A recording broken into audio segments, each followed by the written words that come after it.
We've got lots to talk about now as we segue from theology to politics to sort of a strict constitutional law approach.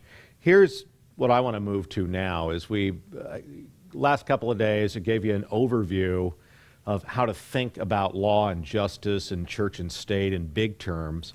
But one thing I know when I regularly lecture on this topic is that, what happened? How did we go from being free, having local governments take care of this, to having big government and all these restrictions on us? What changed? Because unless you identify where the real problem is, we're not going to be able to reverse it, okay? And if you've studied constitutional law, you'll find out that, there's actually just a couple of things that the federal government and particularly the courts have used to remove power from individual citizens and states to decide everything from question of free speech, religion, what kind of commerce they want to have, how you're going to do local policing. And that's been really the certain provisions of the 14th Amendment and the Commerce Clause. I mentioned a couple of days ago, one of the worst cases ever decided in the history of the U.S. Courts by the U.S. Supreme Court was Wickard v. Filburn. And yeah, I see Dr. Waller's laughing because the absurdity of that was that they used the Commerce Clause to prevent a farmer from growing wheat on his own property for his own private consumption. Okay? Now, when you think about a restriction of liberty, here's a man who owns his own property, he's growing his own food, and he's feeding himself and his own farm animals with it. Yet he's prevented by the Interstate Commerce Clause from growing wheat on his own. He's not even selling the stuff in interstate commerce or even in local commerce. So this is how the Constitution can get misconstrued. So what I'm going to take a look at now is what happened with the 14th Amendment and particularly substantive due process and selective incorporation of the Bill of Rights. Because about 95% of the problems that we have with our federal government has come through that provision, a misunderstood and misapplied provision. But to go back, I want you to think about a couple of cases here. Go back about 7 years. And we think about, remember Justice Roy Moore, the Chief Justice of the Alabama Supreme Court? And he, in that state, and this is something we should probably think about in California, change our form of government. In Alabama, you can actually elect your Supreme Court justices. Okay? In California, the governor basically appoints an appellate court justice, including Supreme Court justice, and then, as we see in this election, you're confirming them for a 12-year period. You don't get to run to be a justice. Now, of course, we see how poorly we've done on our California Supreme Court and our appellate system. Maybe it's time to open it up to have people run to be a justice. But this is how, when you think about someone who is a true originalist in their thinking on interpreting the Constitution, Justice Moore was a Superior Court judge, trial court judge, who was known as the Ten Commandments judge. He was a person who was just a strong Christian man, understood the relationship of theology and law, and he ran for Supreme Court justice and was put there. You remember his story. He said if he goes to the Alabama Supreme Court, he's going to put the Ten Commandments there. And so that's what he did. They had this really nice marble, carving of the Ten Commandments, and of course there were a couple other things on it, wheeled into the rotunda of the Alabama Supreme Court. And as you can absolutely predict with almost divine certainty, the ACLU and everybody else had a hissy fit about it in rolling this in there. So there we saw a showdown, and this is to get the idea between a state. Remember, this guy is the elected Chief Justice of the Alabama Supreme Court. He is the head of that branch of government in that state. So then you had a face-off with the federal courts. You can't have those Ten Commandments in the court because that violates separation of church and state. So in the end, though, what was interesting was, as I followed that case, I thought we were actually going to see some change in the area of how federal law works, in the area of how the federal government has been restricting religious liberty in the states. Because Justice Moore said appropriately, he said, look, the Alabama Constitution requires us to honor God. Okay? This is what we do as a people. This is part of our Constitution. And, of course, the U.S. Supreme Court, through its varied history of how free exercise and establishment is supposed to work, says, no, having a display of the Ten Commandments is a violation of the Establishment Clause. Now, what was interesting about that one is at the time the Alabama governor said this, in response to the court saying, well, if you don't do that, we're going to have the marshals come and remove it. At that point, the governor said, yeah, if you do, our state militia and our troops are going to meet them there, and we're going to make sure you don't take it. You know, and I went, all right, you know, get ready to rumble, right? Okay. So I say, good, finally someone's standing up to this over-oppressive federal government. The problem was when push came to shove, the executive branch did not compel the state troopers and everyone else to meet him there. And there was the video, these two maintenance people wheeling out the Ten Commandments. You know, it was basically this washing machine-sized granite statue in there. No fanfare, no anything. They just wheeled it out. So much for the executive branch. And then in the end, Justice Moore, for standing up for what really is a retained state right to be able to have religious displays and everything else. According to the original meaning of the Constitution, what did he get for his troubles? He got charged with ethics violations, and he ended up having to leave his job. Okay? This is the state of the nation where a people collectively, overwhelmingly elect a Supreme Court justice who says, this is what I'm going to do. Their own constitutions require that they honor God. Overwhelmingly, you look at the state of Georgia, they're self-identified as Christian people, and they want to display the Ten Commandments in their court. And what did a bunch of people in D.C. say? No, you can't do it. How did we get to the point where you could have a group of 5 people in D.C. telling somebody either 3,000 miles away, 1,000 miles away, whether or not you can display the Ten Commandments in your courts, whether or not you can have Bible in your public school? What does D.C. have to do with, Southern California? See, that's our questions. What does Athens have to do with Jerusalem? But particularly, what does D.C. have to do with us? And you want to understand how this stuff works. I mean, we have to understand the question of jurisdiction in law. See, whenever we use the term constitution, we have to think of at least 2 constitutions, the state constitution and the federal constitution. But if I say the words constitutional law to you, you immediately think the federal constitution. Why? Because in modern life, everybody has, and because of the way the government has worked and their intrusiveness and literally stealing jurisdiction from the state on a number of issues on which they've retained, they've centralized almost every question in governmental life. But when you think about government, first and foremost, you want to think about a state constitution and a federal constitution, but think about other jurisdictions. See, we believe in government. We're not anarchists, okay? But how many forms and levels of government are there? Let me give you a few. How about your city government, okay? Municipalities. There are certain functions that are taken care of at that local level. Do you really need the federal government to have a water district? Okay. No.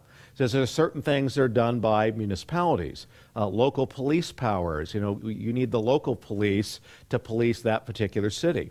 So on and so forth. So that's one level of government. County government, okay? That's another level of government, okay? State government, that's another level of government. And each one, the whole point is there's going to be a function that is specific to which is going to be more general and apply to a larger group of people. And then all the way to the federal government now, how do you take 50 states and have principles of government that apply to the federal government, but not necessarily, those functions aren't going to be done at the local level, okay? And of course, on the bookends of that, what else do we have? International treaties, okay? And this is it gets a little more scary. I talked about Genesis 11 and God dividing us into nations, but ever since then, people have been trying to return to a one-world government.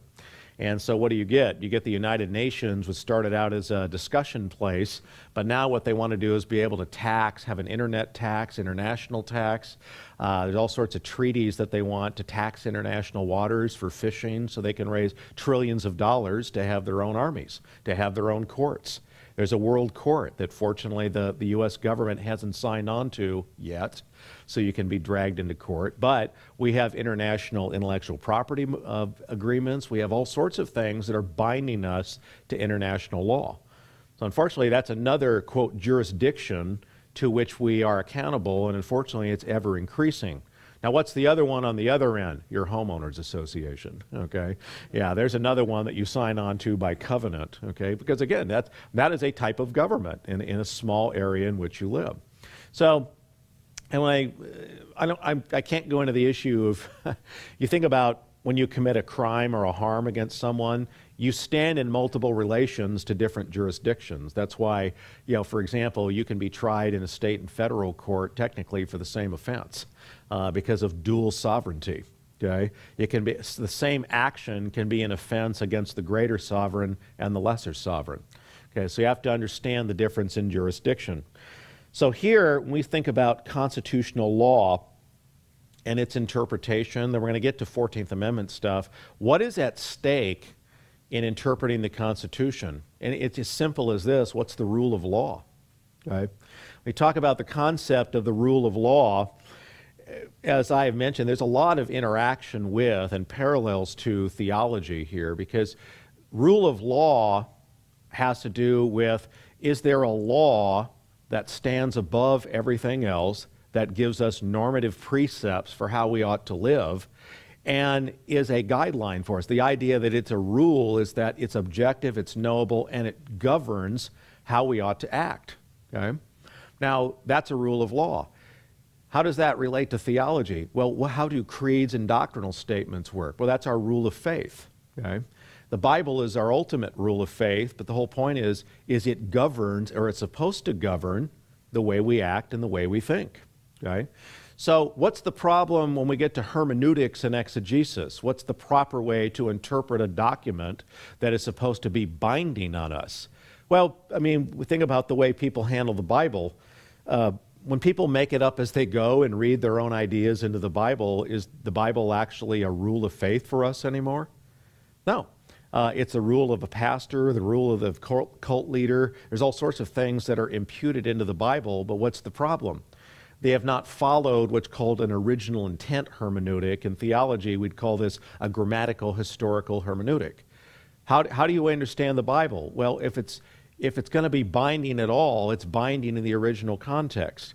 How can it mean anything in the sense of command us unless the language and the meaning is fixed? And how are we going to know that, and how are we going to be able to use it unless it's fixed at some point?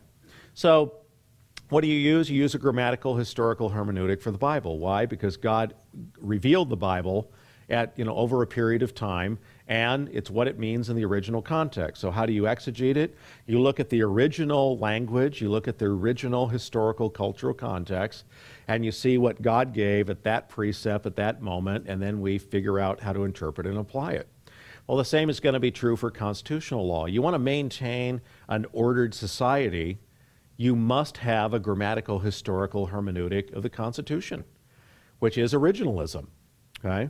In other words, is that the Constitution was given, decided, and voted on in a specific period of time using specific language, and therefore we think about it's fixed. If it's going to be a rule of law at all, it's got to be fixed.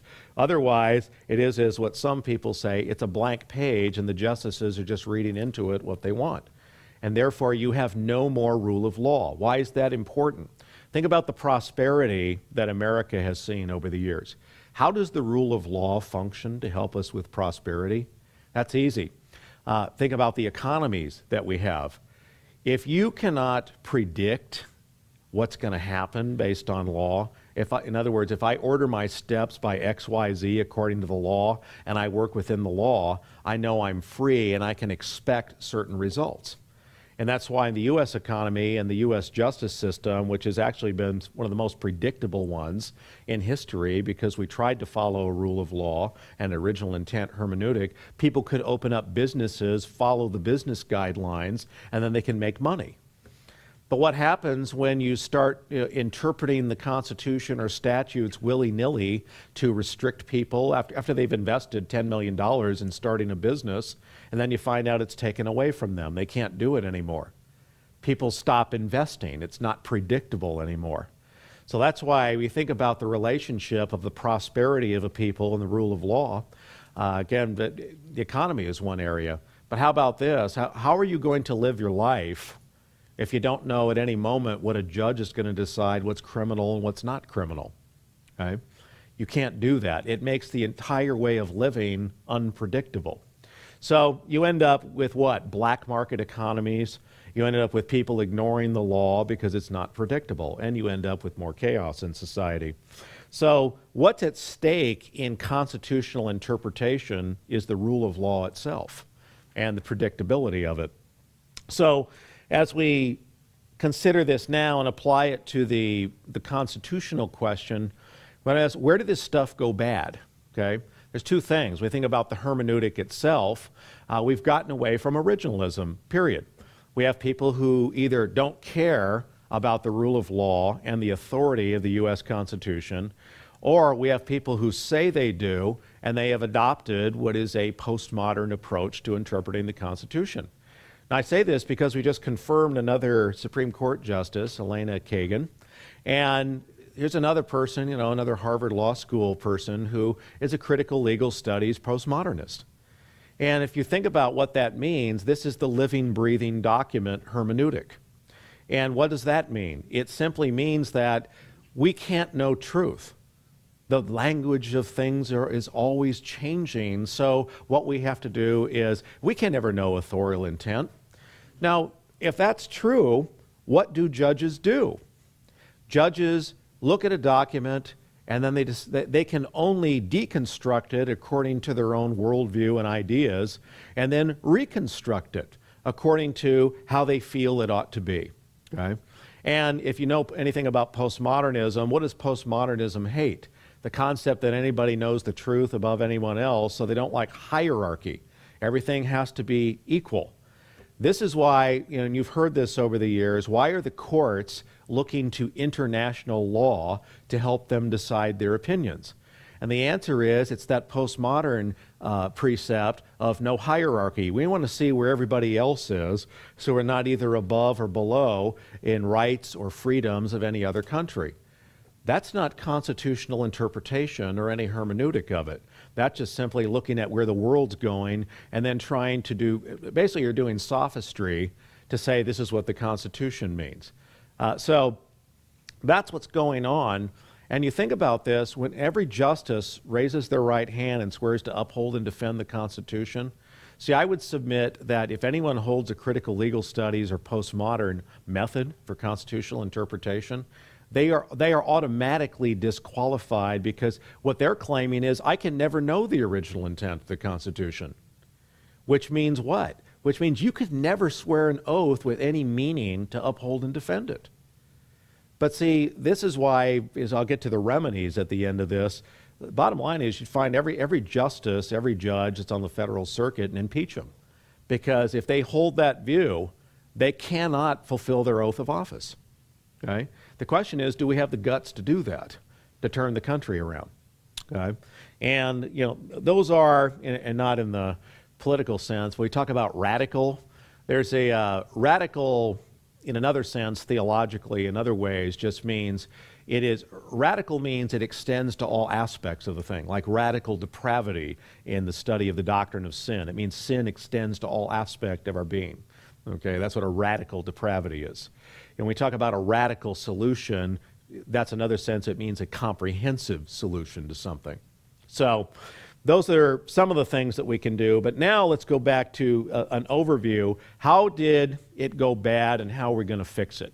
Okay, so we're going to look at the question of religion, how is it that poor Justice Roy Moore couldn't have the Ten Commandments in his courthouse and the federal government had to come in and take care of it? Now, you've got the handout on this on the 14th Amendment and selective incorporation.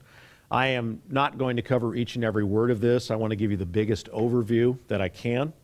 So what I want to do now is start with that first, we have a system of dual sovereignty and federalism in the United States. Okay? And to try and understand this, we understand this, that by design, the states are sovereign states, and they have, by design, what is called plenary power.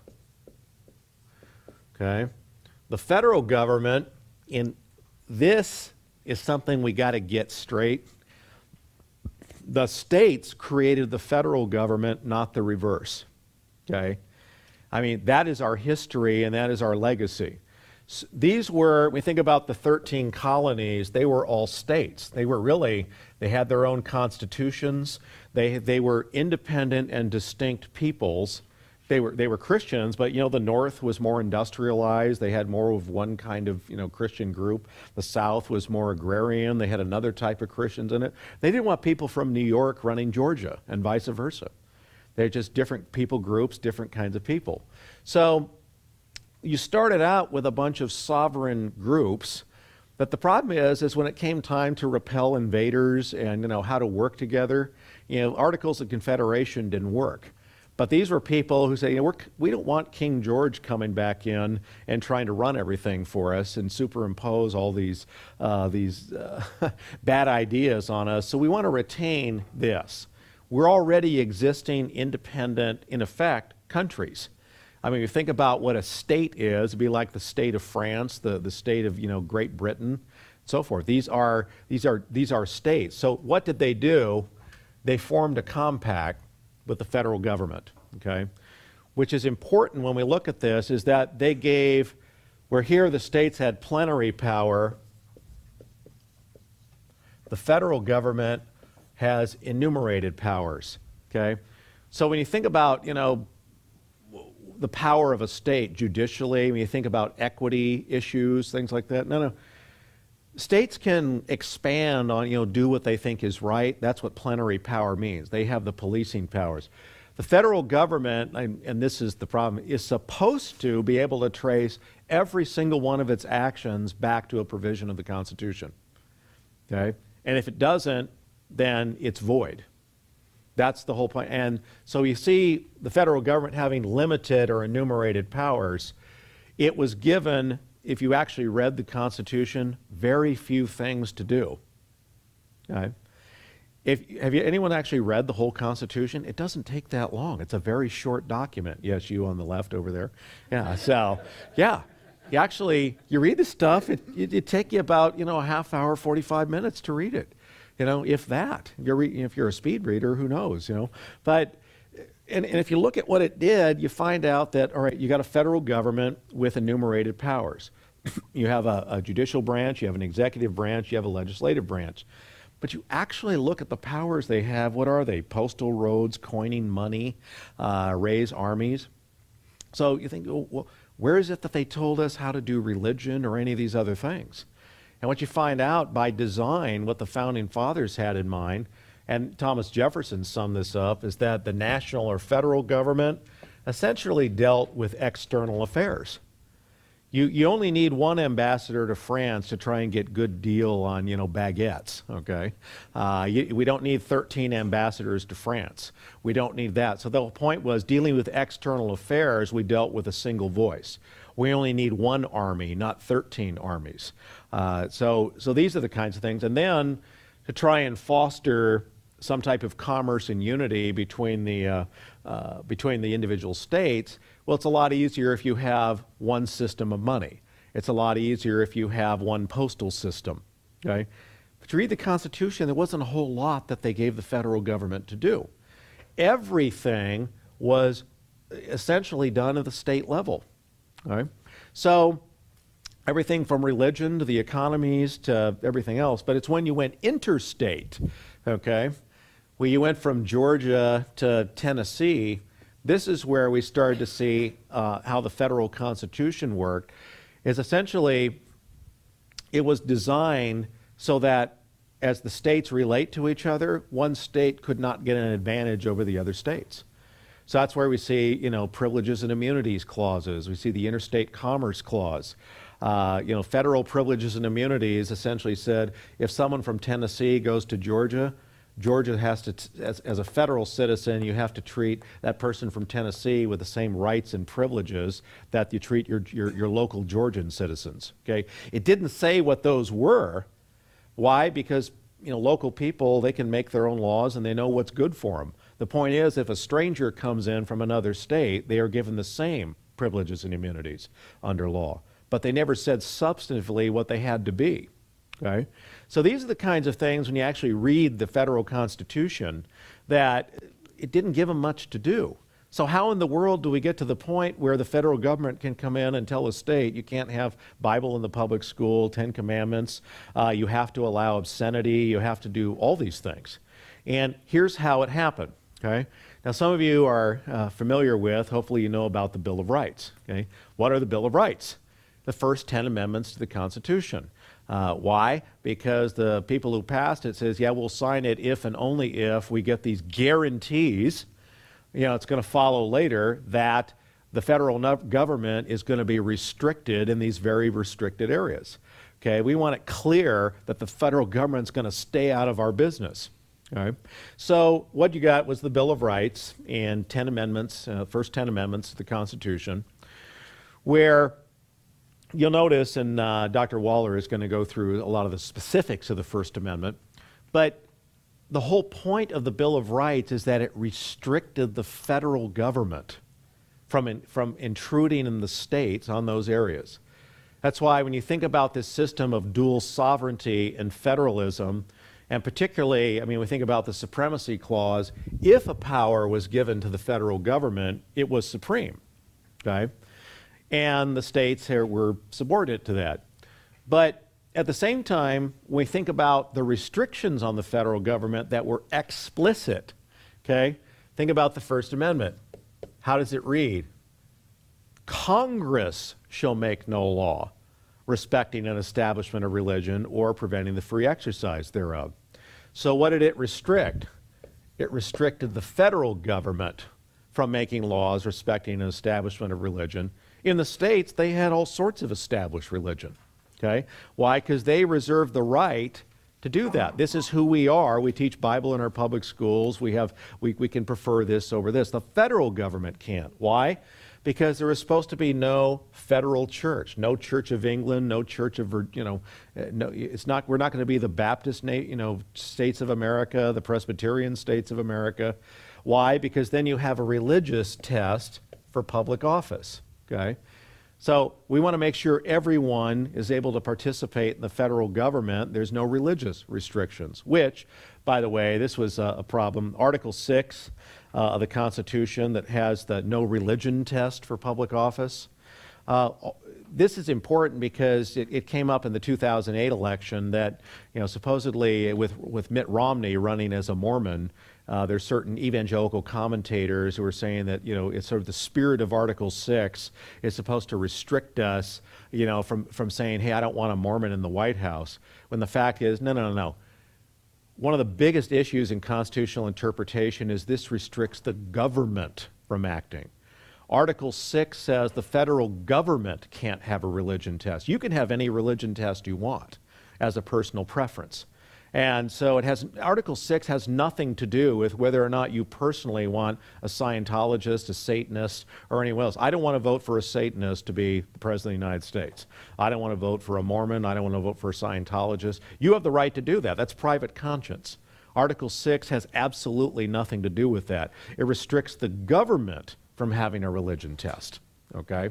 And that's important stuff in constitutional law. When you see it, the first thing you want to look at is there state action going on? Is the state, the government itself, doing something inappropriate, okay? With a few exceptions. So enumerated powers, plenary power, First Amendment, what did it do? All of it restricted the federal government from doing this. This is why the Bill of Rights, we the people retain these rights. Okay? So to get that, you say, well, all right, the federal government, which is true, had absolutely nothing to say about religion in the states. Then how in the world did they start telling us about this stuff? And this is where, for example, I'll give you the proof of this. How did the early courts understand this and the restrictions? What's a quick way to go through this? I gave you a lot of information here that you can read as far as the court cases and so forth. But look on page 5 of your handout and look at the importance of Barron versus Baltimore. So these are the folks that are, literally the end of the first generation, the beginning of the second generation of the Founders era. And what you've got now is a landmark case in 1833 called Barron versus Baltimore. Okay? And you notice from the time of the adoption of the Constitution, the ratification of the Bill of Rights in the late 1780s, now we're 1833, or 50 years later. Okay? And what you have now is finally a case where you have the city of Baltimore. Essentially, they either built a dam, or I forgot the exact facts, drained the swamp. And essentially what you had was a guy, I think they drained the swamp, and a guy who had a dockside business said it was a taking. The government took my business away, right? So they should have to pay, okay? So right here, look, 1833, they decided the case. And essentially what the plaintiff did, Barron, went into the federal court and said, because he couldn't get satisfaction in the state court, said, hey, these people took my livelihood and they should pay me for it. So they tried to get the Bill of Rights, the takings clause, and try and get the federal government to take care of it. And here's what Chief Justice John Marshall said, and this is one of the most important things we have to understand about the original meaning of the Bill of Rights. He says, quote, "The question thus presented is, we think, of great importance, but not much difficulty. The Constitution was ordained and established by the people of the United States for themselves, for their own government, and not for the government of the individual states. Each state established a constitution for itself, and in that constitution provided such limitations and restrictions on the powers of its particular government as its judgment dictated. The people of the United States framed such a government for the United States as they supposed best adapted to their situation and best calculated to promote their interests. The powers they conferred on this government were to be exercised by itself, and the limitations on power, if expressed in general terms, are naturally, and we think necessarily, applicable to the government created by the instrument. They are limitations of power, granted in the instrument itself, not of distinct governments, framed by distinct persons for different purposes." So, essentially, he was saying, dude, you're in the wrong court, okay? This would be, literally, this would be the equivalent at this time of going to the Canadian court and asking for a remedy for, what went on in the United States. These are separate sovereigns, separate jurisdictions. And this is exactly what the federal court said here. It says, look, the federal Constitution runs the federal government. This was a state government issue. We have no jurisdiction over the question. You're in the wrong court, okay? Now, unfortunately, the U.S. Supreme Court didn't keep on saying that over the next 200 years. They ended up changing it. Now, what's interesting is that Justice Marshall, when he finishes his opinion here, see, they thought it was absurd that someone would come to the federal court and ask them to fix something that went on in the states. So here's here's the rest of his opinion. It says here, quote, "Had the people of the several states or any of them required changes in their constitutions, had they required additional safeguards to liberty from the apprehended encroachments of their particular governments, the remedy was in their own hands, okay, and would have been applied by themselves. A convention would have been assembled by the discontented state, and required improvements would have been made by itself. The unwieldy and cumbrous machinery of procuring a recommendation from 2/3 of Congress and the assent of 3/4 of their sister states could never have occurred to any human being as a mode of doing that which might be affected by the state itself. See, this is how the framers thought about the difference between state government and federal government. Why? This is not a federal issue. You know, someone drained the swamp, you don't like religion in your state. I mean, that's a state issue. The federal government has no power to do it, but to give us the power, it would take 2/3 of Congress to agree to it, and then 3/4 of the sister states to agree to give it to us. Isn't it a lot easier just to fix it on the local level? Or, gee, move if you don't like it. Okay, there are other places you can live.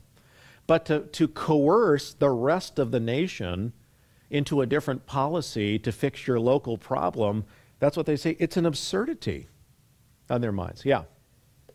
Why did they even accept this case? Well, because it was appealed from the state courts.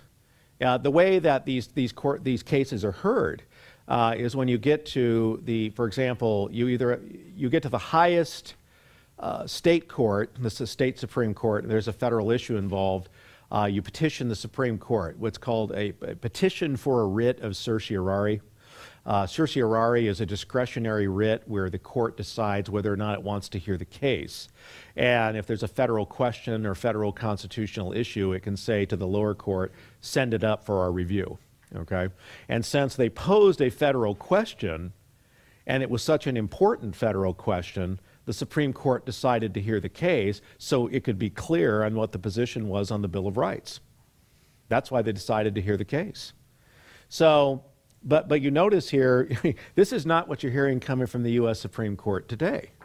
So you're wondering, how did it go bad? Now you can read I'll read you the rest of it because it's important to understand. This is one of the most succinct statements about jurisdiction of the court and its relationship to the Bill of Rights that you're going to get. And after the italicized portion, it said, had the framers of these amendments intended them to be limitations of the powers of the state governments, they would have imitated the framers of the original Constitution and have expressed that intention. Had Congress engaged in the extraordinary occupation of improving the constitutions of the several states by affording the people additional protection from the exercise of power by their own governments in matters which concern themselves alone, they would have declared this purpose in plain and intelligible language. Okay? Yeah, got it? Plain and intelligible language. Now, I'll finish this, and I want to comment on it. But it's universally understood, it is a part of the history of the day that the Great Revolution, which established the Constitution of the United States, was not effected without immense opposition. Serious fears were extensively entertained that those powers which the patriot statesmen, who then watched over the interest of our country, deemed essential to union, and to the attainment of those invaluable objects for which union was sought, might be exercised in a manner dangerous to liberty. Okay? In almost every convention by which the Constitution was adopted, amendments to guard against the abuse of power were recommended.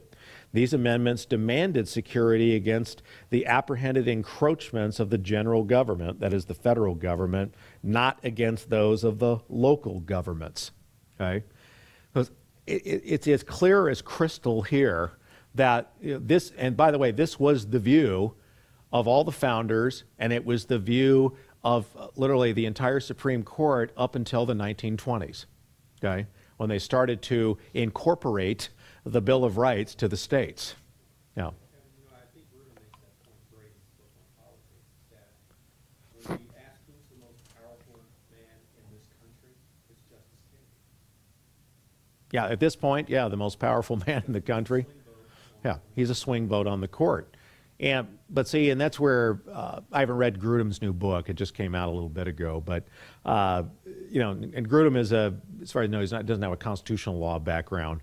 But the fact is that yes, unfortunately, courts have become the most powerful, and the question is why?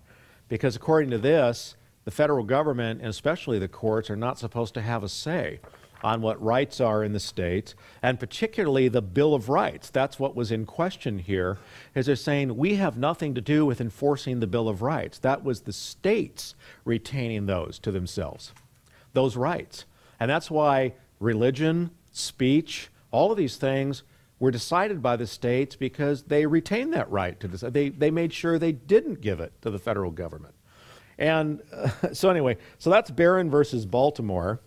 And so now, if that's the case, and that's still on point, then how in the world did we get to the point where the U.S. government, particularly through the courts, is deciding almost each and every question that was retained by the states? Okay? Here's how it happened. So you move to the issue of the 14th Amendment. Okay? So I'm not going to talk too much about the First Amendment, but only that look on page 7 and 8, and what you find very clearly, and I'll give about a 2-minute overview on this, is that not only is this in Barron versus Baltimore, but every single authority of the court, of the government, the courts, the founding fathers, the states agreed with this, and this is how they ran their states. This is how we ran the United States of America. So, Thomas Jefferson, the First Amendment, again, he says, nope, religion is a state issue. Joseph Story in the First Amendment, bottom of page 7.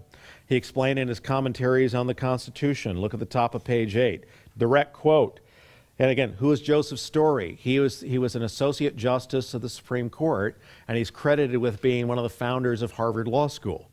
So here's a person who knows what he's talking about. He says on top of page 8, quote, "The whole power over the subject of religion is left exclusively to the state governments, to be acted upon according to their own sense of justice and the state constitutions."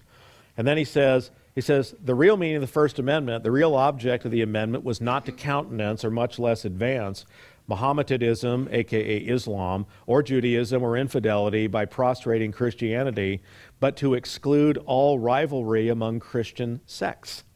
Okay? That's what it was for. So, and this is how we actually ran the country up until the 1940s. Okay?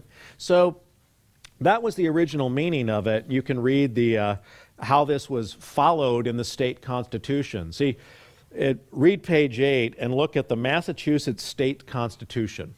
Okay? Now you say, that's definitely not in the Massachusetts State Constitution now. But as you read this, see, this would be heresy today. It'd be a civil heresy to have this, all right? But look at what it says. It says, quote, this is 1780 Massachusetts State Constitution. Middle of the page, letter C. As the happiness of a people and good order and preservation of civil government essentially depend on piety, religion, and morality, and these cannot be generally diffused through a community, but by the institution of the public worship of God and of public instruction in piety, religion, and morality, therefore to promote their happiness and to secure the good order and preservation of their government, the people of this Commonwealth have a right to invest their legislature with the power to authorize and require the several towns, parishes, precincts, and other bodies, politic or religious societies, to make suitable provision at their own expense for the institution of public worship of God, and for the support and maintenance of public Protestant teachers of piety, religion, and morality. Okay? That's not in the California Constitution today, I can guarantee that. And almost every single one of the states had these provisions in their constitution because these were Christian people, and we talked about those theologies of church and state. These, you can see, are more reform-leaning in their understanding. They thought that government was also responsible for promoting Christianity because that's how that, in effect, that circle of sphere sovereignty is going to continually reinforce the other one. Okay? It wasn't just one that had a duty for religion, it's all of them had it. They just had different modes of making sure it happened correctly. Okay? But this is an example of that. And then the Massachusetts, again, New Hampshire, a sister state, they didn't trust just Protestant. They made sure that they said essentially the same thing, and then they added that, quote, morality and piety are grounded in evangelical principles. Okay? So this would be unheard of today, but this is the kind of stuff that went on in early America and up through the 1800s, up to literally about the mid-1900s. Now, again, every state, the point is this, could decide for itself how much or how little.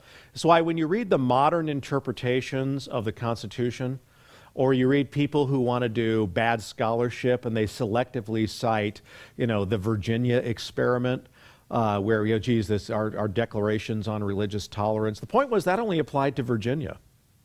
This was not universal. It was not federalized. That's how the people of Virginia wanted to run their state. But Georgia, Tennessee, Massachusetts, New Hampshire, they did it their way. Okay? One state didn't have a right to say what the other state did, and if you didn't like it, you thought Virginia was too liberal, you could move to another state that had a little bit more conservatism as it. So that was the notion here. So now, move on to how did it change? Okay? Now, in reality, it didn't change. Okay? There has been no constitutional amendment anywhere, anytime, that has essentially given the powers to decide those Bill of Rights issues to the federal government. Okay? There's no explicit one, and this is where I read you the quote from Barron versus Baltimore. If they want to do that stuff, they can do it in plain and simple language. The Bill of Rights is now controlled by the federal government, and they are the guarantors of the items in the Bill of Rights. They could have said that any time if we wanted to shift that to the federal government as the guarantor of those rights, when it was clear that the states were the ones that retained it and the state governments were the guarantor of those rights. And so you can talk about plain language. This gets back to the problem of hermeneutics. And this is something that I heard Dr. Waller mention as he was walking in today. There's a general problem, too, just with constitutional law in general. See, we have a very short Constitution with some very simple language in it.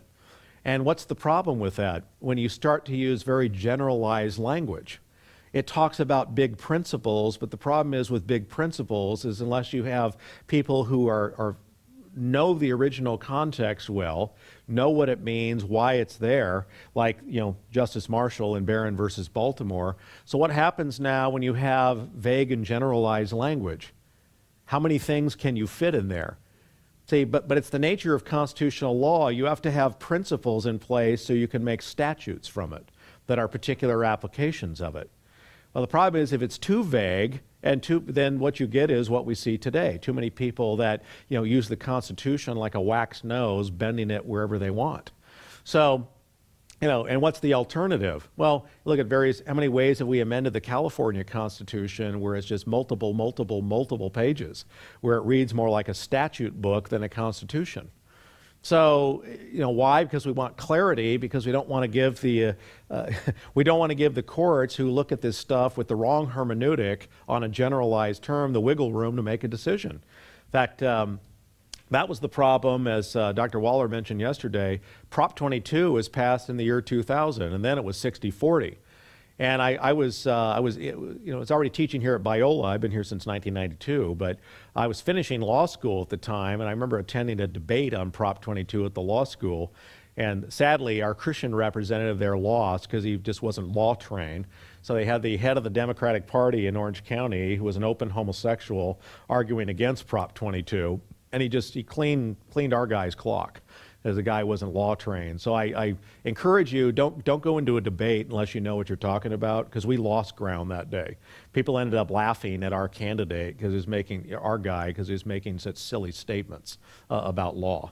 So you want to go into those things, be law trained. But what happened with Prop 22, and this was the problem, is that, okay, we're going to fix the problem, and this is going to segue into our understanding of 14th Amendment due process and how this stuff has been working.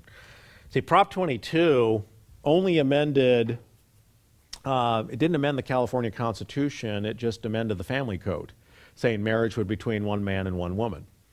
Now, what's the problem with that? And the problem is this: when you think about law, Constitution always trumps statute, okay? So the problem is we amended the Family Code, says marriage between one man and one woman. Yeah, but for years, what's been the argument? That homosexuality is going to be a fundamental right, grounded in substantive due process, and what is ordered liberty. So liberal justices on the California Supreme Court, which is completely predictable, did what? They used the Due Process Clause and the Equal Protection Clause to overturn Prop 22, saying it was unconstitutional. Okay? So what did we get? So our response to that was, now Let's pass it. Now let's go through the whole process again, raise millions of dollars again. Everybody ran out to the voting booth to amend the California Constitution. Okay? And so that's what we did. We passed Prop 8, which put that provision in the California Constitution. And I kid you not that we think about how bad it's getting in the courts. I'd been joking with my legal friends for years that the liberals were getting so bad they eventually declared the Constitution unconstitutional. They almost did that with the Prop 8 decision. Okay, the liberals, the extreme liberals on the court were actually floating ideas that, well, there could be conflicting provisions in the Constitution, so we would have to say, if this provision conflicts on this one, we're going to have to negate this one. They were actually talking about declaring the Constitution unconstitutional. So now, fortunately, that didn't prevail, but again, we barely, got Prop 8 done, and then what do we have now? We're in the midst of the federal, lawsuit on that. So that's after lunch. We'll be talking about some specific issues and where we're at on that, how to think about it. But the point is that through the Due Process Clause and through the Equal Protection Clause, this is how just about every bad moral item is coming to our society. Everything from abortion to homosexuality, all these things, because you have a liberty right to do it. So how did this get into the federal government, and how did the federal courts get a hold of these states' issues? Here's how it was done. Through the 14th Amendment. Okay, now the 14th Amendment, you will note, comes right after the 13th Amendment and right before the 15th Amendment. Okay, good, let me make a note of that, right? Now what was the 14th Amendment about? Very, very important. The 13th, 14th, and 15th Amendment were essentially the Civil War amendments. 13th Amendment essentially abolished slavery. The problem was 3 years later, in 1868, the southern states were not treating the freed slaves as equal citizens in their states. They were, again, lynchings, being, thrown into prison without a proper court trial, presentation of evidence, and so forth. So the 14th Amendment was passed because they weren't being treated equally and weren't being given due process. And if you look at top of page 11, look at the top there and look at the relevant provisions of the 14th Amendment. These are the areas that have caused us all the grief by judicial activism and an improper interpretation of it. 14th Amendment, privileges and immunities, due process, and equal protection clauses.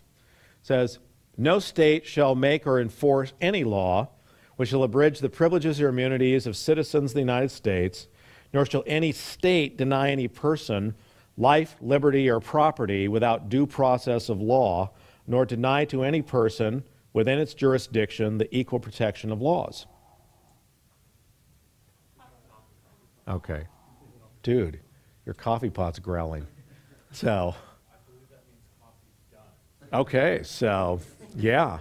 So, I also teach the demonology occult course. When I hear noises like that, I have to make sure everybody else hears them too. So, because you never know about this kind of spiritual warfare going on. So, all right. I rebuke thee. So, all right. So, okay. So, yeah. 14th Amendment, Privileges and Immunity Clause, due process. Long and short of it is this: the Privileges and Immunities Clause, as far as people trying to incorporate the Bill of Rights. In other words, have the federal government assume jurisdiction of it. What's wrong here, and I'll just say this: there's an 1873 case, and remember, look at the timing here. In 1868, the 14th Amendment was passed. In 1873, a number of butchers in Louisiana brought a case to federal court saying, hey, what this means is, in effect, that we've got the protections of the Bill of Rights that applies to us. And they said, no, it doesn't. There was no intention for the Bill of Rights to do this. So, no, can't apply the Bill of Rights to the states. But what's interesting here is that you have people on the left who don't like limited government. When I say on the left, and again, we get the technical stuff, what we think about is the people who want big government and ignore the original meaning of the Constitution.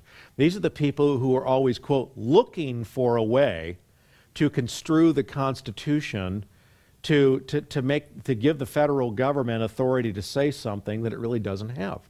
Now, fortunately, back in 1873, the court said, no, this is not what the 14th Amendment meant. It did not incorporate the Bill of Rights to the states, meaning, in effect, give the federal government the power to be the guarantors of those freedoms or liberties enunciated in the Bill of Rights. Okay? That's what they said in the slaughterhouse cases. And there's a lot of analysis we can do on that, but the point was the court was clear. That was 5 years after it was passed. And if the Congress or the state said, no, they got it wrong, what could they have done? They could have overturned it. They could have passed a clarifying amendment. But they didn't, okay? They left it in place, okay? So now we got the 14th Amendment, which is important here. How do we understand due process and equal protection? It's simply this. The 14th Amendment never said what the laws should be in any one state. It simply said that everyone gets their day in court. Everyone's entitled to procedural due process. That's the original meaning of the 14th Amendment due process clause. You can't just throw people in prison, take away their life, liberty, and property apart from an appropriate procedure, okay? And the equal protection was just that. Every single person in the state appropriately is entitled to the equal protection of law, okay? Now, and by the way, both of these, we'll see how they're misused today. Justice Oliver Wendell Holmes in the 1920s, he is credited as saying, the last bastion of constitutional law is the Equal Protection Clause. If you can't think of anything else, just say, hey, it ain't fair, okay? And then appeal to that. Say, it's not right. And we'll get into the equal protection analysis in a little bit, but just remember this: we don't allow blind people to drive, and men still can't go in women's restrooms, okay? So there are appropriate restrictions and categorical restrictions in law. The only question with equal protection is there a rational reason for that restriction and that the way we discriminate, okay? We discriminate all the time based on classes. The question is there a good reason for the discrimination? And that's really what equal protection deals with. So onward ho now. So now it's almost 50 years after the fact. And what you get is, again, constantly you have our more liberal-leaning folks at Harvard Law School and Yale Law School and all the quote-unquote smart people who they want to centralize all these questions and give the federal government the right to decide it. So they keep looking for a way to import the Bill of Rights to the federal government and give them the ability or authority to decide those questions. Now, in the 1920s, this is where we see, and it basically comes down to Gitlow versus New York, this is where we see this view of substantive due process and selective incorporation of the Bill of Rights beginning, okay? There are other cases, other backgrounds that are going on here, but this is where we see the First Amendment free speech provision incorporated. Now, what do I mean by this? In that term there, we look at the words, the 14th Amendment can't deny anyone life, liberty, or property without due process of law, okay? There it is, one word, liberty, okay? So liberty is a noun. For those of you who are grammarians, it's a substantive, okay? There's content to the word liberty, all right? So the idea now is, what is the substance of ordered liberty? What does it mean to be free? So now you've got due process, meaning how do we understand liberty? So now it's, instead of procedural due process, it's substantive due process. So yeah, people have their right procedure, but based on this one word now we've got, what's the substance of ordered liberty? So what does it mean to be free? Well, according to them, what that means now is that the 14th Amendment gives them the right to decide what freedom is. Well, what are freedoms equal? Okay? And this is where we begin to see, and there are other cases, we can talk about this, fundamental rights. Okay? So this is run through liberty. And then it's, of course, well, based on fundamental rights, which when you look at what was going on at the time, you had some states, for example, based on its xenophobia, they didn't like German immigrants coming in and so forth. We're afraid of these people. We don't want you to be Germans. We don't want to even let your kids, learn German at home or something like that. So what we're going to do is say you can't teach your kids the tongue of your former nation. Okay. Now, so how could you do that? That's family life. Okay. Or you have to send your kids to the government school. Okay. Well, these are the kinds of things that early on, we look at fundamental rights, people are going to the federal court and say, that's egregious. So they overturn those state decisions based on this type of analysis, based on the 14th Amendment. Okay. The question is did they have the right to do it? Well, a lot of people, when there's something egregious going on, all of a sudden we wink and nod because, okay, we fixed a problem. The problem is we opened up, the can of worms. We opened up the Pandora's box by allowing the federal courts to start legislating and saying what a liberty is. And then after they got fundamental rights, substantive due process in place, now the question became, well, what rights are more fundamental than those in the Bill of Rights? So now you began to see the selective incorporation of the provisions of the Bill of Rights. Okay? Well, what had been clearly and explicitly reserved to the states, okay, now one by one, the courts, through the Due Process Clause, decided that one by one, we're going to incorporate that provision of the Bill of Rights. We're going to flip it around. We're the guarantors of that particular right, not the state government. Okay? And that's how it was done, one by one. 1925 with Gitlow, it was the First Amendment speech clause. But where it hits home for us in the church was the religion clauses. And this is why when you think about what were the states, counties, local governments doing from the beginning of the country through the 1940s. They had 10 Commandments in their courthouses. They taught Bible and creation in the public school. They had all these things going on. What happens after the 1940s? One by one, no prayer, no Bible, no creation, no public displays, no prayers at graduation. None of these things can go on now. But these are the things we've been doing for 200 years. But now it's unconstitutional. When did the Constitution change? It didn't. What you had was now the federal courts, through substantive due process and selective incorporation of the Bill of Rights, assume jurisdiction of the question through the word liberty in the 14th Amendment and the words due process. Okay? No explicit change in the Constitution. And then, not only did they assume jurisdiction of the question, but then they turn around and misapplied and misinterpreted the original meaning of the First Amendment, what establishment meant.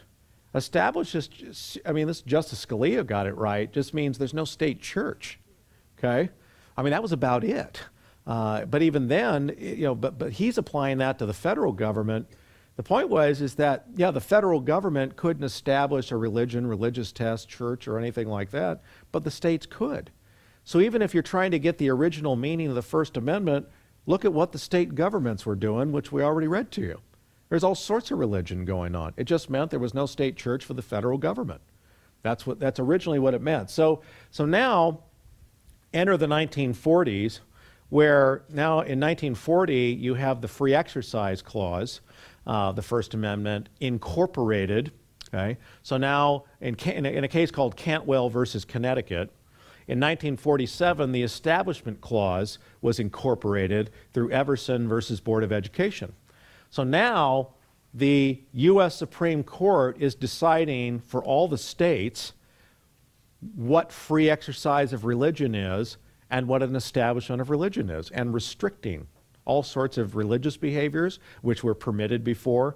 So we could spend two or three days looking at First Amendment religion, which, by the way, in my theology of church and state class, I do a whole 15-week course where we do expand on theology and all the constitutional law provisions of it. But in the end, just think of everything where we were doing as a nation before this in the states, and look that since the 1940s what the restrictions are. Why? Because of substantive due process, selective incorporation of the Bill of Rights.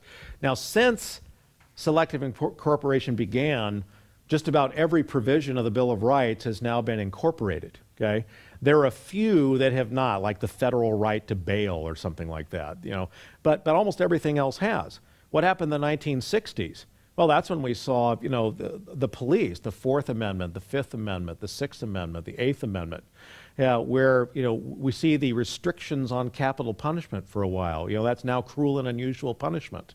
So, but who decided those issues beforehand? Well, those were state issues. Those are things that have been reserved. Now, criminal law and criminal procedure is all federalized, okay? So these are the sorts of things that, when you consider what happened, there was no change in the Constitution. But let me give you a case study here, okay, because this is important. Think about what went on in the 1920s, okay? Remember the Scopes trial? Yeah. What was the Scopes trial about? It was about the state of Tennessee had passed a law which forbade the teaching of evolution in their public schools, okay? And, the famous trial was all about, of course, they got a test case and someone started teaching evolution, so they're going to have a public trial. And so in the end, though, in the end analysis, and we know the inherit the wind and what happened with all this, but as you look at what happened in the end, remember what you have is a state law, which wasn't unconstitutional, to forbid the teaching of evolution, okay? What's happened since then without a change in the Constitution? Now, you forbid the teaching of creationism in the public school, or intelligent design, or anything else. But see, what's changed? Not the Constitution. What's changed is the interpretation of the Constitution by a group of judges. So, look at, nothing's changed. Now, here's the point. Did the framers of the 14th Amendment intend to take the Bill of Rights and give the federal government the right to decide it, okay? And the answer is there's just no language at all, in the 14th Amendment that has anything to do with the Bill of Rights that explicitly does it. Remember the language in Barron versus Baltimore and Chief Justice Marshall? He said, look, if they're going to do it, they're going to do it in plain language if they wanted to do it. So doing this, underhanded judicial construction is exactly what's going on. They're making it up as they go. Now, what's an evidence that we can give, besides the fact that there's an absence of evidence that they intended to incorporate it? What's an example of how we can argue that it shouldn't have been incorporated? Look on page 13. There's lots of reasons, but I think the slam dunk on this is the Blaine Amendment, okay? The Blaine Amendment. Now, Blaine was a senator who wanted to run for president. Look there, it's 1875. And what was going on in the country at that time is that now there's an influx of Catholics coming into Protestant nation, okay? And there were issues with, well, we don't want, our state money that was going to the Protestant schools going to Catholic schools. There's all sorts of people wanting to restrict public money going to private religious institutions. But a lot of people didn't like what was going on in the states, so someone wanted to federalize the issue, okay? So here's the point. When was the 14th Amendment passed? 1868, okay? Here we are 7 years later, 1875. And this was an attempted amendment to the Constitution that failed. Same Congress, same people essentially just passed the 14th Amendment. Here's what they tried to pass, the Blaine Amendment. Quote, no state shall make any law respecting an establishment of religion or prohibiting the free exercise thereof. What does that sound like? First Amendment, okay? Wait a minute. If you intended to, quote, incorporate the First Amendment with the 14th Amendment, why are you trying to do it 7 years later? Okay? When the fact is because they didn't. Okay? And this was soundly rejected. We don't want that. So when you look at the original context of the 14th Amendment, they had no idea that they, quote, incorporated the Bill of Rights of the states. In fact, they still tried to follow constitutional, at this point, they still tried to follow the Constitution and amend the Constitution to give the federal government the right to decide these questions, and it failed. But that's why we look at how the left does judicial their judicial things, what do? They don't do this. They do it through judicial construction. They don't do it through the original meaning. They don't do it through explicit amendments to the Constitution. And that's how we've gotten this stuff. Fundamental rights, for example, fundamental right to privacy, later became the fundamental right to kill a baby in abortion. Privacy became marital rights, became the right to contraceptives, which eventually became the right to abortion. All this based on liberty. What's a fundamental right? And now that's extended a little bit to what's fundamental right to privacy. Now we've abolished, you can't criminalize homosexuality anymore. That's Lawrence v. Texas, 2003, which explicitly overturned Bowers versus Hardwick in 1986. There's how quickly the court can reverse itself. Okay? So that's the Blaine Amendment. Now, go on and talk. I go on and talk a lot about what has taken place, but since then, the federal government has assumed jurisdiction of the questions, has failed to even attempt to try and get an original understanding of religion, criminal law, and all these things. And you have judges making policy based on what they think are fundamental rights and the way it ought to be. Okay? But how do they get the right? Because of judicial construction. Because right around the 1920s, a group of judges decided there's something called substantive due process, and they can begin to incorporate the Bill of Rights. Okay? And so one by one, the individual states and the people lost the ability to decide their own religion questions. That's what happened. And by the way, as I mentioned yesterday, you remember Robert Bork? The man whose name became a verb in the English language.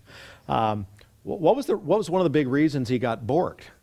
And one of the reasons was because he rejected this. He was going to begin to reverse 80 years of the left's judicial activism, and that's why he was one of the first to be able to literally get trampled in a judicial hearing, because here was a guy that said, look, this is bogus. That's not what the 14th Amendment means. And it's essentially, the kinds of things he would say were essentially the things that, the Chief Justice Marshall said in Barron versus Baltimore. Hey, if the states want to do this, they can get 2/3 of the Congress and 3/4 of the sister states to pass a constitutional amendment. Okay? And that's why Bork was borked. Okay? Now that was 1987. Who'd we get in place of Bork? Justice Kennedy. Okay? Which has unfortunately been the swing vote on the wrong way on too many of these social issues and activist issues by the court. So that's a quick overview of fundamental rights, okay, and this, what's the substance of ordered liberty, and, how we've gotten everything from privacy, abortion, homosexuality, and everything through that, and how the federal government, through the courts, has assumed jurisdiction of these questions, okay? Now, the question is, how do you fix it? Okay? And I can tell this, a lot of our solutions right now, if they happen at all, they're not going to happen overnight, literally, unless there's a revolution. Okay? We start thinking about how do you get back to pre-substantive due process, states' rights, and all that. It's going to take a massive education of the public in civics to try and understand this stuff.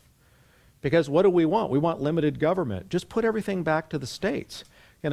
Forget, except for slavery, right? All right, we agree slavery should be abolished, and we understand that, but just go back to the original meaning of the Constitution and what liberal government, or not liberal, sorry, limited, not liberal government. Scott's going, you're in trouble, Kevin, not liberal government. But so here's the point, whether it takes 10 years, 20 years, 30 years, what do we really need to do? Do we really think we can get a single policy in the United States to govern 300 million people? See, this is why these things were, and by design, decided at the local level. Okay? Question?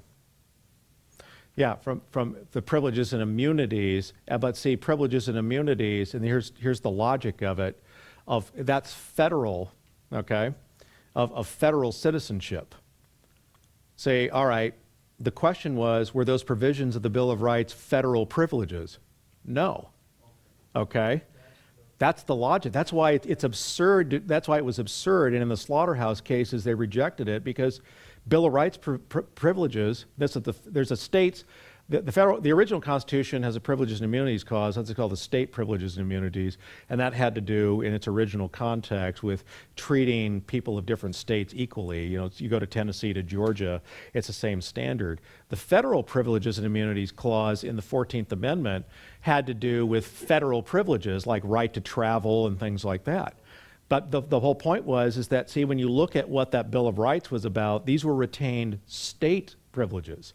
These were states' rights. These were not anything that the federal government has. So in context, it couldn't be a federal privilege, okay? And that's why it was rejected.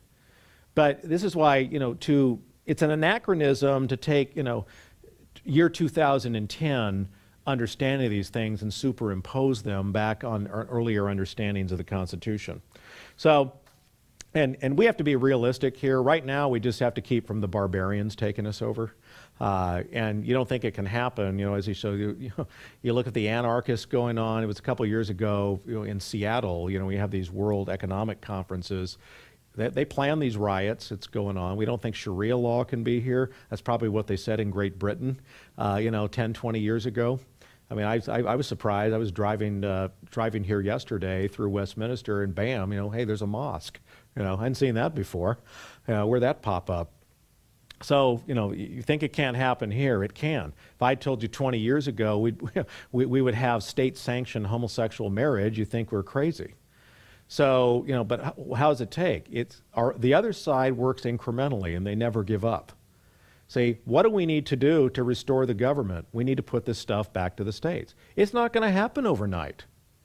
It's not going to happen, but if it's going to happen at all, what we have to do is start a massive campaign to instruct people on it. Now, page 14, I was going to be a couple of issues here, and this is big stuff. I mean, this is stuff that, this is not going to happen the next election cycle or the next 10 election cycles, apart from a lot of instruction on our part. But what are the remedies for this? How do you fix the problem? Okay, take the government back.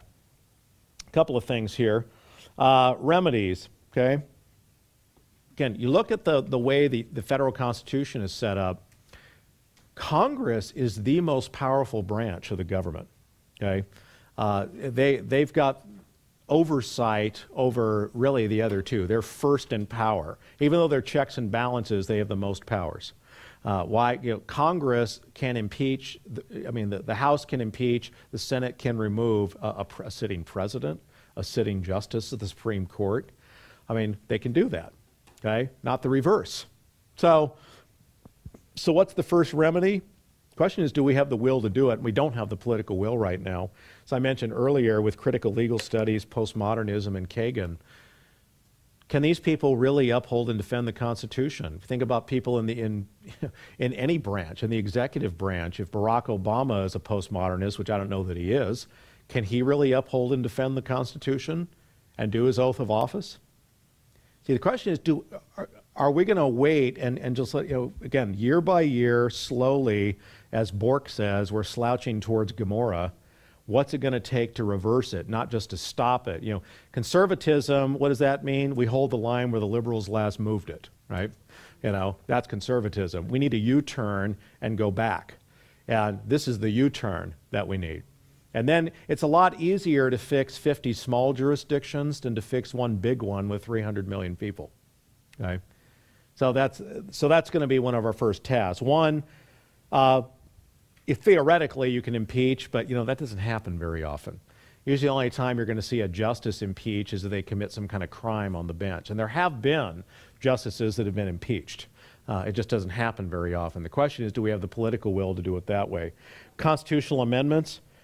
I'll tell you, man, I've got my list of amendments I'd like to see passed. For example, you want to solve all the bioethical issues, just pass a personhood amendment to the Constitution.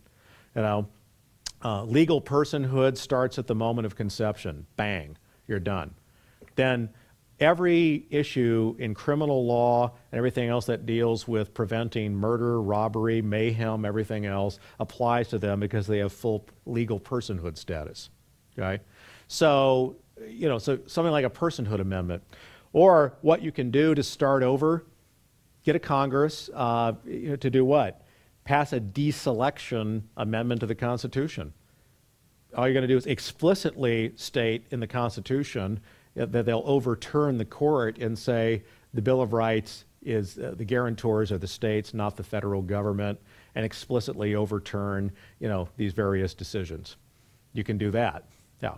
Kevin, how come if a woman is murdered, as long as she has a child in her womb, it's considered two human persons have been killed in law?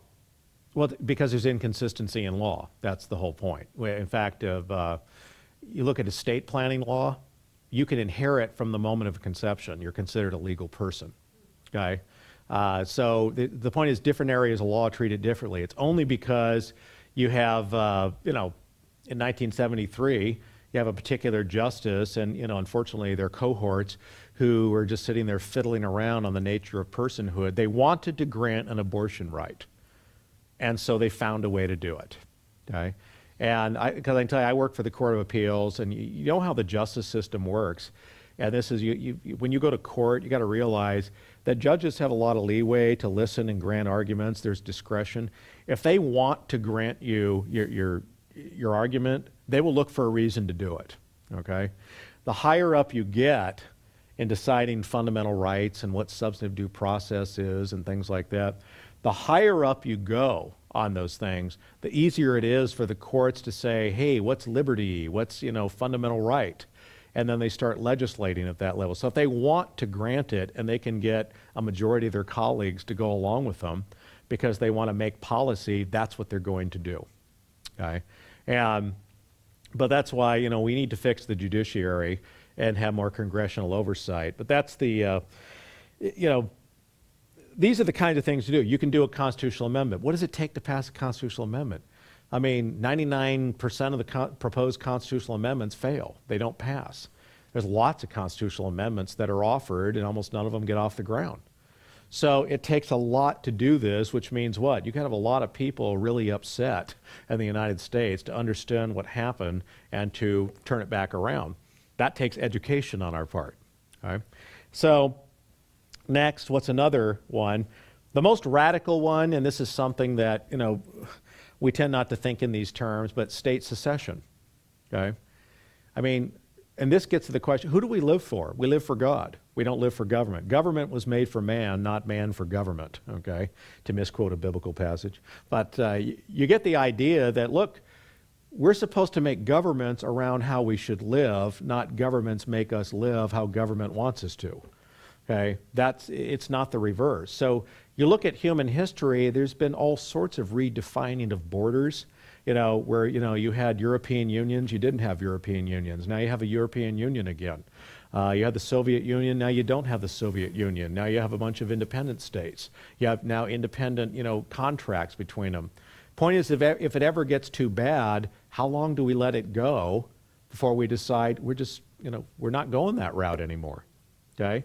And that you can appropriately do, again, some kind of state secession. Now, that's the most extreme. There's the Free State Project and some other things that people have thought about that, where if you Google or use a search engine and look up Free State Project, that was the theory some of the libertarians had to get enough people to move to one small border state and then take it over and secede. Okay, so that was the idea. Yeah.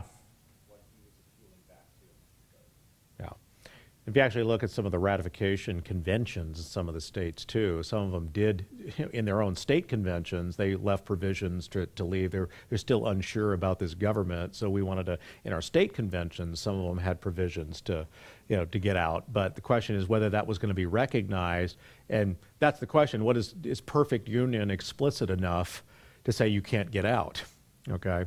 So that's where, again, there's disagreement on this, but that's even if, see, and this is where we think about, we as God's people, we live for God. If someone starts usurping our rights to the point where, we have to stop living for God or they're intrusive, what do we want? We live for God. So that's where, again, God always trumps everyone else. All authority comes from God, but that's going to be part of the debate that we have. Last one here, we talk about additional remedies. This is one that isn't talked about much, but Article 3, Section 2 of the Constitution is that Congress itself can limit the jurisdiction of the court. See, they can't limit their original jurisdiction, but they can limit their appellate jurisdiction. They can just take things out of their ability to hear the case and declare it unconstitutional. So, that's not used very often. But see, what they do is instead of turning it into a court question, they turn it into a political question. Okay? But this is why if they get tired of the courts enough trying to, making it up as they go, they can use Article 3, Section 2. And they have done this for a couple of laws. But these are the powers that are within the Congress and within us to overturn the courts. Or, right now, the question is, how is and this is the big picture, how's our current strategy been working? Okay? And the answer is it hasn't been working. Our leaders who have, we've empowered to do this, they haven't slowed down the progression towards Gomorrah. Okay? They haven't slowed it down. Maybe they slowed it down a little here and there, but we're here we're here debating and voting on whether two homosexuals constitute a marriage. So we have not, gone back to limited government, original meaning of the Constitution. We continue to progress. So this is why, it's foolish on our part to think we can keep doing more of the same. We need some extreme remedies at this point. Otherwise, you're going to get past the point of no return. Just like when you start thinking about fixing budgets, which Dr. Waller, talked about, the economy. You get to the point where, we're a bankrupt nation. We get to the point where if you got to start printing money to cover your debts and you start inflating everything, the economy's gone. So when you start having trillions of dollars, and the interest on that debt, that we are, saddling our kids, grandkids, and probably our great-great-great-great-grandkids to, the year 3010, trying to pay off the debt, even if we started it, it's not going to happen. So that's why, while these things might seem radical, in the sense that they're reactionary, they're turning around, not in all the extensive sense, the question is are those the remedies that are necessary to change this? And is it, I know people are going to have different ideas on what's plausible, but I say is at least that should be our target, is to reverse that stuff. Because given the makeup of the country right now, between the apathetics, the liberals, the atheists, the uninformed Christians, do you think we're going to have enough at the federal level, to have right policy coming down from the Supreme Court? Now, the way you're going to fix it is you're going to have to do is, I think, is you have to try at some point to go back to the original understanding and just break it up into individual multi-jurisdictions and send the questions back to the states. You'll see some egregious states, okay? The state of egregiousness, you can probably put a state name in there that you have. And what happens there when they can't tax us for, national welfare? That, the people in California aren't taking care of the people in X state somewhere else with another economy. And the answer is people emigrate out of that state. They go to another state where the economy is better. That state falls, the economy's gone. What happened? Property values are down. And then the people who are busy, wise entrepreneurs, then they move back to the state, buy up cheap property, all right, and start over again, okay? That's the way the cycle works.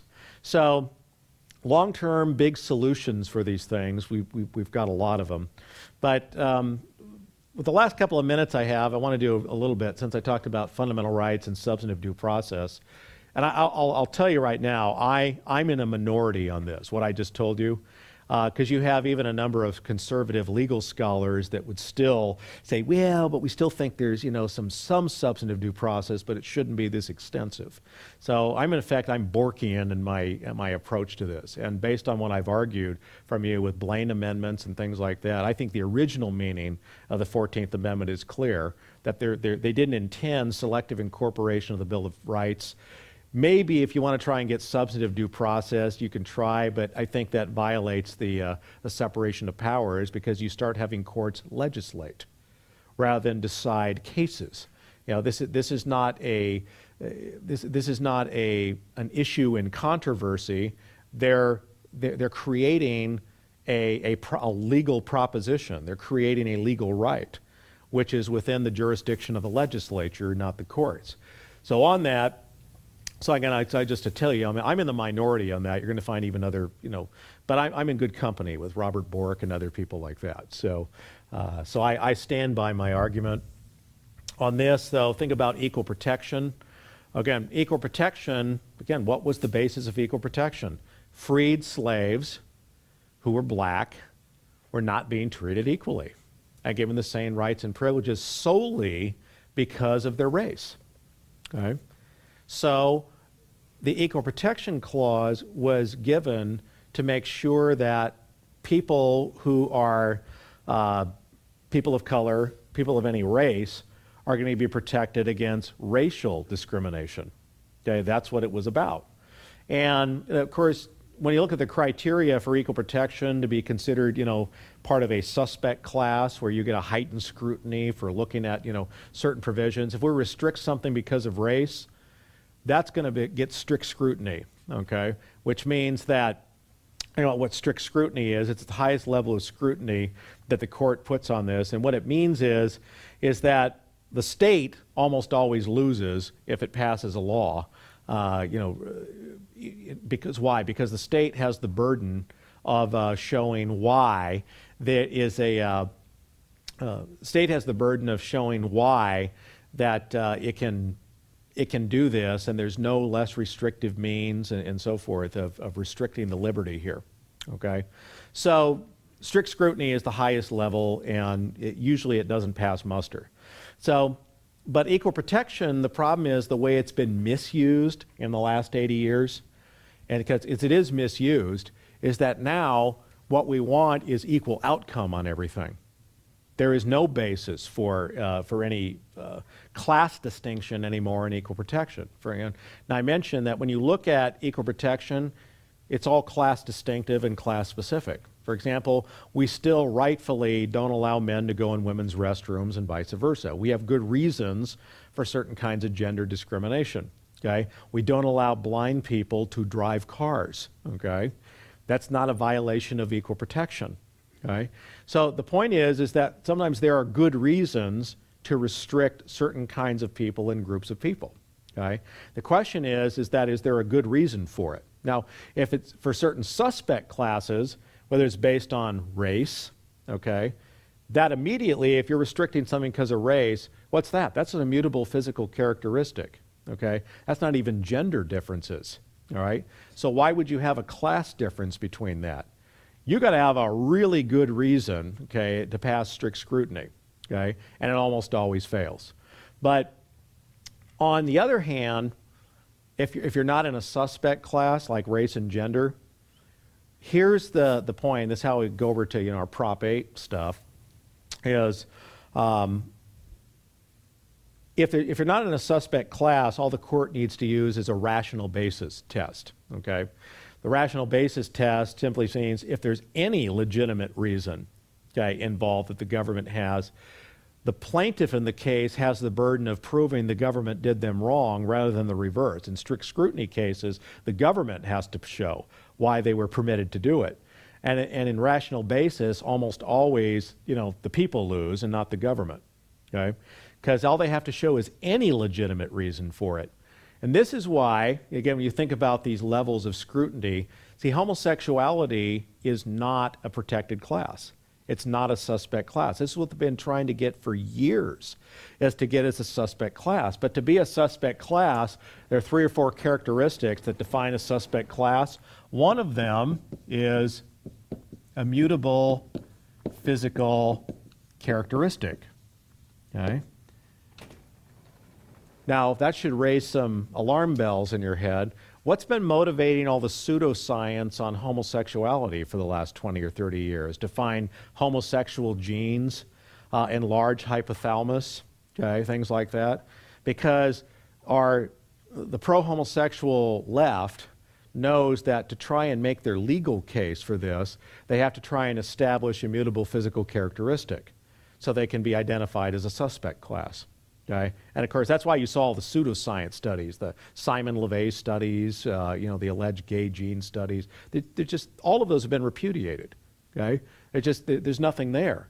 But they know they have to do this. And this is why when we get to the Prop 8 decision, Judge Von Walker said very clearly, he says in his decision, not only is it a violation of substantive due process, a fundamental right, okay, but it's a violation of equal protection. And he kept saying in his opinion that there's no rational basis whatsoever to restrict marriage to be between one man and one woman. Okay?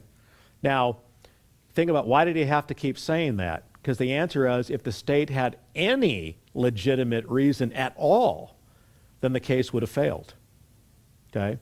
So that's why he had to keep repeating, not only was there no rational basis, but it was irrational to do it. Okay? That's what's stated in the opinion. Yeah. Yeah. We'll do more after lunch on this, but the point was, number one, first it's, and you got to think in this order, first it's a jurisdiction question. Canada can't decide any legal issues for us, okay? We're not in their jurisdiction, okay? Then we get into the American system of government. We have dual sovereignty. We have the federal government that has its own sovereign sphere of authority as it's originally set up, and the states have their sovereign sphere of authority to decide questions. Originally, so now you've got that in place. Canada, the International Court, we haven't signed on to it. The UN or Mexico is not empowered to decide legal questions for us. Okay, it's not their jurisdiction. So now the question is which jurisdiction has this question? Is it federal or state? Then what's the issue at hand? And then how are they deciding it? Now on religion, the point was prior to the 1940s, we incorporated all sorts of religious reasons, in our decisions and law and policy. It's only in the last 40 years or so that we started to see the secularization of America through, again, misinterpretation of the First Amendment and its provisions on religion by the courts. Now on marriage, though, but this is important. See, they're arguing equal protection. There are actually two things, fundamental rights and equal protection. On equal protection, the point is homosexuality is not a suspect class. In fact, the whole point is homosexuality was classified as a psychiatric disorder until the late 1970s by the American Psychological Association. So, and it's still treated by practicing psychologists as a disorder. So when you think about what equal protection entails, the question is that if you're a suspect class, like race or gender, okay, then you get heightened or strict scrutiny. Everyone knows that homosexuality has not been recognized as a suspect class, okay? So for a judge to say that they violated equal protection, remember it's rational basis versus strict scrutiny. Since they're not a protected class, the rational basis standard has to be met by the government. If there's any legitimate reason whatsoever to restrict marriage between a man and a woman, government wins. See, that's the point. And that's why the judge went out of his way in his 128-page opinion, as they parade, the plaintiffs paraded in all sorts of, again, left-leaning social psychologists and everything else, saying, of course, there's no rational basis. And that's why the judge keeps saying there's no rational basis. In fact, it's irrational, because if he granted even one reason, legitimate reason, the case would fail. Okay? That's how you grant these rights. So, for example, biology, the fact that, you put a man and woman next to each other, you see design, complementarian, they're the only ones that can produce children. There are 100 reasons, that are legitimate, but just start with basic human biology that's self-evident. Yeah. How about a very practical one that would be very pervasive? I've never seen it discussed, but it seems to me very blatant. Now we're going to have 4 sets of restrooms. Well, that's exactly right. And when you say this, there are so many implications to these decisions. We talk about what are the reasons to restrict it. Something that was considered an abomination, 20 years ago, now it's state-sanctioned marriage. We talk about, public morality, the rearing of children, modeling families. Even if, when you talk about, what about those, people who get married who can't have children? Well, the point is that's not a design defect, that's a manufacturing defect. Okay, they're designed to do that but some people are infertile. They can still model what a marriage is supposed to be for people to live in loving unity between the opposite sex, for the rest of their life. So whether or not, so children can be part of it, but the point is it doesn't have to be essential to it. And how can they do that? They can still provide a model for other children, society. The point is we've deemed this is just self-evident. This is based on all human history that this is what marriage is. In fact, I'd make the case that to say it's literally, it's tautological, it's axiomatic that marriage is between a man and a woman. It's true by definition. That's what a marriage is, okay? I mean, to say it's something else is just to play games with language. So, marriage between a man and a woman, of course marriage between a man and a woman. Triangle has 3 sides, unicorns have 1 horn, and marriage between a man and a woman. That's, by definition, that's what marriage has always been. So you have to play games, use stipulative definitions to change the very, very meaning of it. So again, when you get to equal protection, again, this is where you're getting, there's no rational basis, but see what's taking place in the rational basis deliberations by the judges. What you have are these fact-value dichotomies that have entered into law where, religion, is just personal preference. As Dr. Waller has said, when you think about the place of religion in society, I read the provisions of the state constitution because morality is necessary for good government, religion is necessary for morality, and so forth. That's completely gone because now, for 40 years, the federal Supreme Court has been secularizing our land. So now what they've done is they've put us out so that if we even try and get a voice in the public square, you start teaching religion in the public schools or you start doing this in public meetings, you're excluded. Now it's separation of church and state. So these are the kinds of ways they've restricted us. And now to try and give the fact that, look, there are theological, natural, we talk about natural theology and natural law, that's still theological. And what we need to do as a people is this: stop trying to make your case in a purely secular way. We're going to lose if we do that. If you don't bring God into the picture, there will be nothing left. We can't accept their rules on how to play the game. Because if you're trying to establish morality with God, you're going to say, really, where does it come from then? The consensus of man? No. Does it come from pantheism? No. Does it come from atheism? No. It has to come from a true and living monotheistic God, or you have no foundation for morality. And we've always recognized this. It's only the secularized courts that have kept us out of this. Walter, you had a question? Yeah, I always start from natural law. Yeah. Always start from natural law. But anyway, great book as far as fact-value dichotomy is Nancy Pearson's Total Truth. Yeah. Excellent book. Yeah. Yeah, it is. It's a great book on that. But all this stuff has crept into the legal system. And remember, these are the people with the power of the sword, and these are the people that are keeping us out of the system. They've made, through the courts, they've made religion irrelevant to public life. And they've secularized our universities, they've secularized our public schools, they've secularized about every governmental institution. And by law now, if we try and go in and make any religious arguments, but even when you talk about natural law, the point is natural law is still theistic. It still brings God into the picture. They say, no, see, that's religion. That has God in it. Can't do it. So what are you left with? The consensus of scholarship? Well, which ones? The ones at Harvard and Yale with bow ties and patches that, can't have decided there is no truth based on postmodernism? So what we have to have is tolerance. So that's where we're at now, and unless we decide to, clearly, we decide to, just stop trying to play the game on their grounds. If we don't change, we're going to lose. We're going to keep losing. It's like I said, what we've done for the last 20, 30, 40 years trying to fix it has not worked. You all know that. That's why you're here. It's gotten progressively worse, and you might have a period, if you like, where Reagan might cut back a couple of things, but we're still, look where we're at, a couple years later. We aren't better off. We've got trillion-dollar deficits and multi-trillion-dollar national debts. We have homosexual marriage. I'll tell you, want to see what's up and coming? Look at the animal rights movement. Okay, there is a body of animal rights law now that is being developed along with radical environmental law. Okay? And when I was finishing law school, back in 2000, you began to see elective courses come up on animal rights law. Well, 20 years before that, 30 years before that, that's where you saw the homosexual law classes coming up in the ABA law schools. Now you're seeing animal rights law being developed. And so now there's going to be,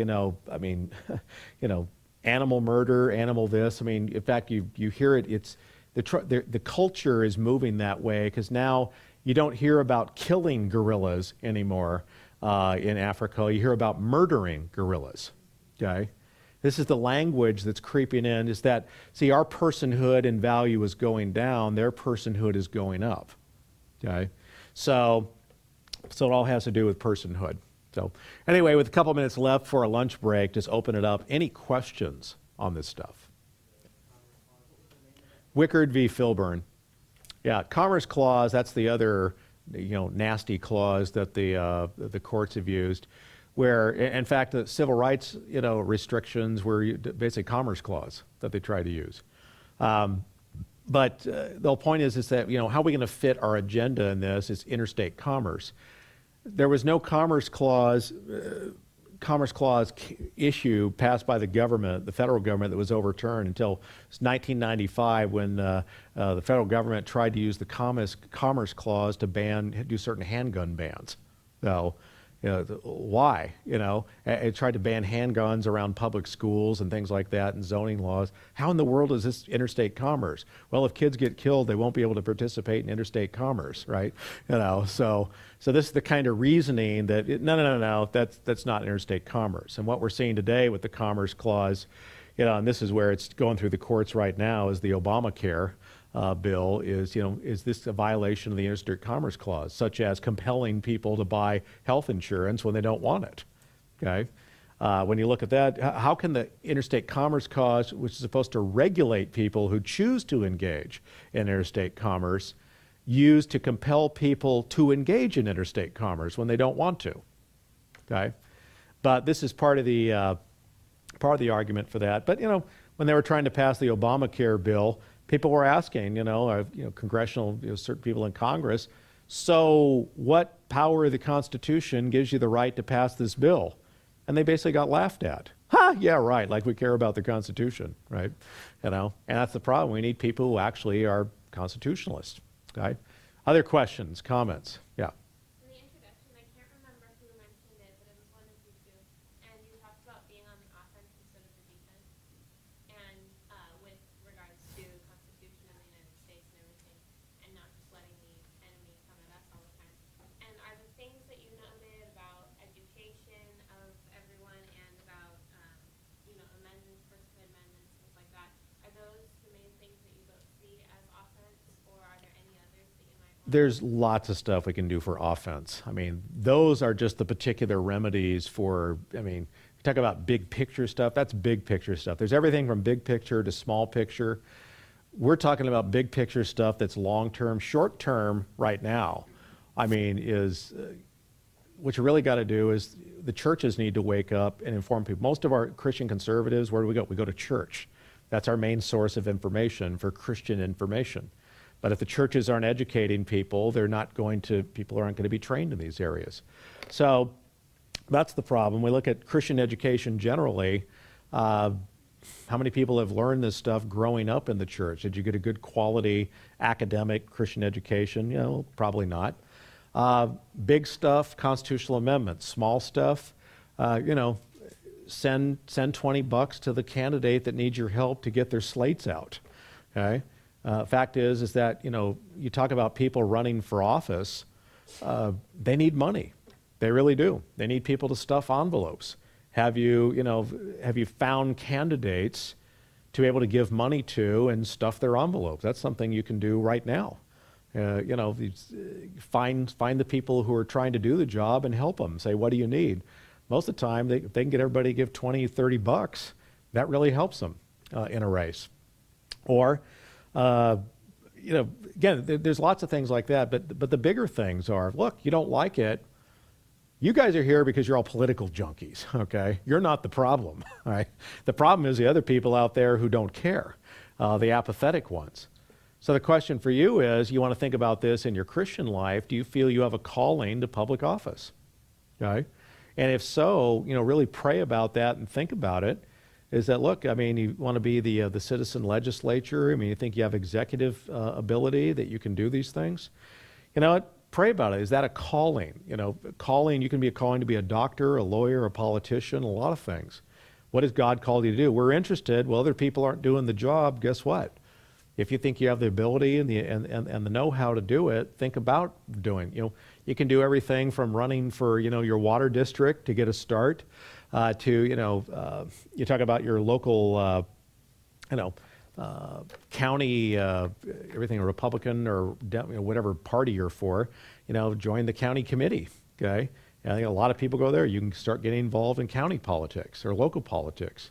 So any other ways? How about Dr. Waller? Do you have any suggestions for? Drifting into constitutional law. Okay, so never mind. He's worthless right now. He's drifting. So, but those are ways. I mean, from all the way from the big stuff where I'm working with a group right now to help do the Prop 8 appeal. Okay, because one of the groups needed some scholarly help and background on it, so I helped them write part of the appeal and get it done. But this is ongoing. So there are things I can do that you can't do. There are things you can do that I can't do. You canvass your neighborhoods. You can make phone calls for people. So from the smallest to the greatest, going on offense just means all those things, but it means first and foremost, tell your pastors to wake up, and because unless that happens, the church will not be trained, and we will not see the kind of government we got with the founding fathers was there because we had the right kind of pastors and churches, okay?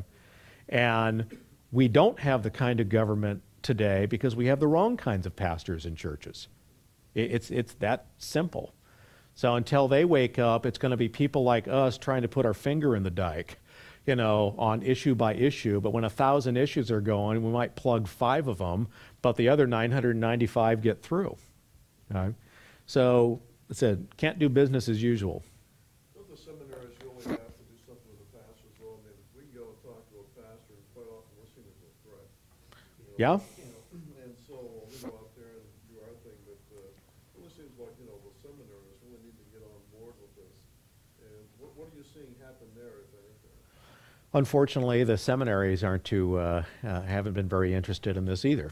So, and that's exactly the problem. Frankly, as I'm concerned, we need another old Princeton to arise, and where we had the days of the B.B. Warfields and J. Gresham Machins, and essentially go back to these, Protestant Orthodox groups and Reformation theology, where, of the highest levels, where our leaders, our pastoral leaders, our scholar activists, first and foremost in building the church, but in equipping all the saints for their vocatio, for their calling. That takes a lot of education and a lot of knowledge. How do I help train the lawyer, the doctor, the butcher, the baker, the candlestick maker? I have to know Bible, systematic theology. How do I help defend the faith? Since Titus 1:9 says, exhort and sound doctrine and refute those who contradict. You've got to know philosophy, psychology. You got to know all the bad ideas out there too. And you're supposed to be the head teacher and defender of the faith in that location. That takes a lot of education. Well, there's overall they tend to require more seminary training, but the Roman Catholics, remember, are still one whole denomination in church that has an interest in it, even though they're mixed with liberal and conservative. The fact is, most of our major Protestant denominations have just gone liberal, so they're advocating the other side. And what we have left, if we have anyone at all, is we have independent, non-denominational churches, which usually don't require that much of an educational background for their pastors. And they don't have confessional theologies and this historic commitment to it. Where, I'll give you an example, the Presbyterian Church USA, used to be that almost every hospital in this country had the name Methodist or Presbyterian on it. Why? Because you saw collectively these national denominations that saw that as not part of their local deacon ministry, but part of their national deacon's ministry. Because this is how you help and take care of people. Charity was done by the church.